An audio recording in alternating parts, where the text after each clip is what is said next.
Hey everyone, Cynics here. In this episode of Design Theory, I'm going to be loosely going over the idea of big, medium, small. The last video was on conceptual contrast, and while that was purely related to the ideas behind designs, this video's concept will be much more related to the visual side of good design. Although it is worth noting, like with all creative concepts, big, medium, small can be applied to the ideation side of things as well. Okay, let's get into it. The concept of big, medium, small can be summed up by saying that most good designs can be broken down into one large main shape with a medium shape or shapes taking up a smaller amount of the design area and some smaller shapes taking up an even smaller amount of the overall design. The importance of the big shape is definitely key to things. If I were to make a bunch of shapes of similar size and try to arrange them into a design, it would be reasonably difficult to make something aesthetically appealing. If I took the same shapes and made one much larger and one much smaller, it will generally be much easier to find an arrangement that will have some appeal. So these shapes were a bit too complex and silly, so let me try an example with the most basic of shapes. If I wanted to make a rectangular spaceship out of 3 boxes, I could make each box the same size, or I could apply the concept of big, medium, small, and hopefully that will lead to something slightly more appealing. Opinions may vary, but I definitely prefer the aesthetic of the second one. This would also be the perfect time to mention that theories like these are just guidelines. Much like every rule in design and composition, they can help guide you along, but that doesn't mean you can't make great designs or compositions by disregarding every rule. In fact, sometimes the feeling you're going for really requires the discomfort of abandoned rules. So why is this particular design theory appealing anyway? Well, as my friend Mr. Aldori likes to point out, this falls under the giant creative umbrella of the golden ratio. The importance of different shapes in a design can be broken up like this. The blue area representing the ratio of our big shape, the yellow representing our medium shape, and the red representing the small shapes.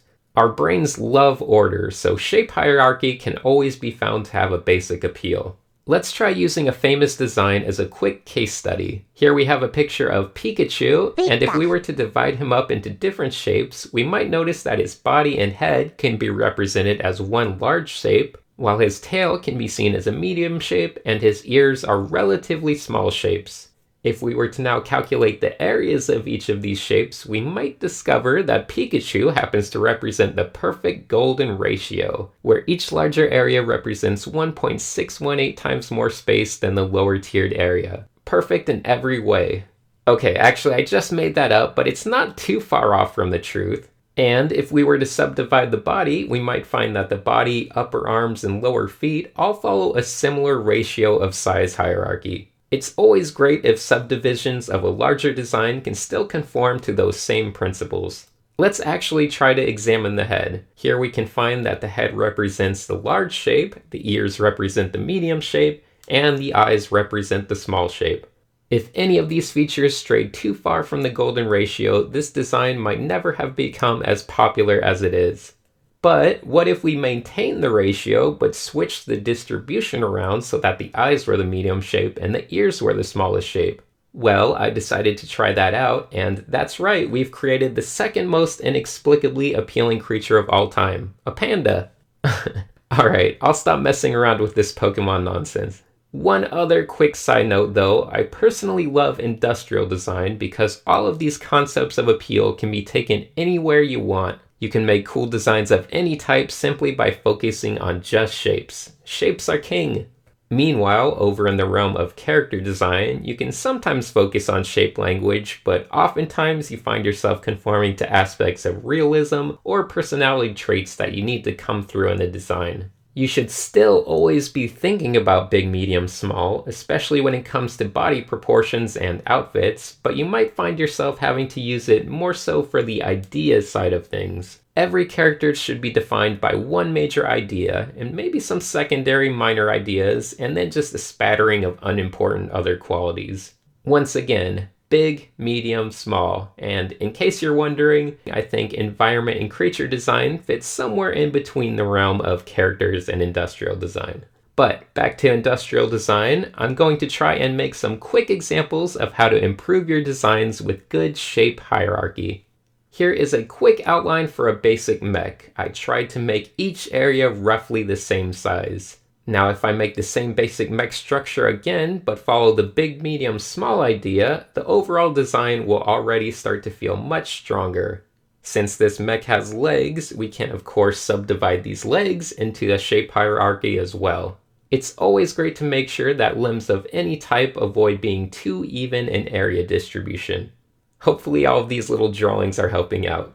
I will quickly do the same thing with a gun design. Because of functionality, we know that the grip and trigger will always be roughly the same size and shape. This leaves us with the upper area of the gun being the main place we can really get playful with design shapes. If I make this shape take up the same area as the rest of the gun, it might still feel reasonable and functional, but it lacks any design interest. I can instead try making it bigger in a couple different ways, and it will usually look better no matter what, as long as the shapes obey a decent ratio. I'll throw all of these little silhouettes off to the side here so we can compare the differences a little better. Hopefully you can see what I'm talking about. Does one design feel a bit weaker than the other two? Anyway, I don't have too many other major points to make, so I'm just going to play around with more designs. If you've ever looked through my work, you might notice that one of my favorite large shapes to use is a large T shape. I like these somewhat triangular shapes because it lets you have a bit of flat stability opposite a side with much more shape and interest. Once again, I'll be trying to color code the main shape ideas as best as I can, but it's definitely open for interpretation in a lot of parts. One of the most common mistakes I see in design work is people often going overboard with the small shapes. The amount of small shapes should never overwhelm the overall piece. A couple little touches are usually enough, so be mindful to edit things down. I also see this issue arise often in character design. More often than not, people get carried away adding small accessories and details to every character. It starts to become a real cluttered mess of equally sized objects. Okay, enough about that. Let's make some square shapes. Really, nothing is more basic than a simple cube for a silhouette, but we can still make it appealing if we divide it up properly. Surface details and panel lines are also an important part of shape hierarchy. Even if a box itself represents the larger shape of a design, the panel lines on that shape can still follow the golden ratio in order to provide extra appeal. I'm trying to demonstrate that best I can with all of these weird boxy shapes. Meanwhile, the mech on the left was looking a bit too even in its size distribution, so I tried to bump up the larger shape to be more notable. Of course, I'll color these in also, and maybe you'll find this to be a useful exercise anytime you're making designs. Go ahead and try this blue, yellow, and red approach. It definitely helps you quickly see the distribution of sizes clearly. For instance, if you're seeing too much red, then you'll have to do some editing and get rid of some of those small shapes. Alright, I think that's going to do it for this video. I tried to go at a pretty fast pace, but hopefully you learned a little bit more about design theory today. I would like to thank you all very much for watching, and as always, a huge thank you to everyone that supports these videos and this channel through Patreon. Love you guys.